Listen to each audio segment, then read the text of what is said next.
കൊല്ലങ്കോട് പയ്യലൂർ വാറനാട്ടുപാടം പുരട്ടിയിൽ ഭഗവതി ക്ഷേത്രത്തിൽ പുനരുദ്ധാരണ കുംഭാഭിഷേകം നടത്തി. കുംഭാഭിഷേകത്തിന്റെ ഭാഗമായി നിരവധി ചടങ്ങുകൾ നടന്നു. സുദർശന ഹോമം, വാസ്തുബലി, പ്രാസാദശുദ്ധി, ഗണപതി ഹോമം, ബിംബശുദ്ധി ക്രിയകൾ, കലശാഭിഷേകം, ഉച്ചപൂജ, പ്രസാദൂട്ട് എന്നിവയുമുണ്ടായി. ചെണ്ടമേളം ഉൾപ്പെടെയുള്ള പരിപാടികളും നടന്നു.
പുലിക്കോട് അയ്യപ്പൻകാവ് ക്ഷേത്രം മേൽശാന്തി വിഷ്ണു നമ്പൂതിരി കാർമ്മികത്വം വഹിച്ചു.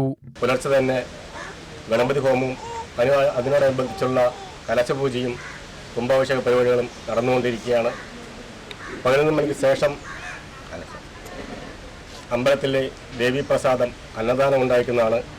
അത് കഴിഞ്ഞാൽ വൈകുന്നേരത്ത് ദീപാരാധനയും ചെണ്ടമേളവും വെടിക്കെട്ടും ഉണ്ടായിരിക്കുന്നതാണ്.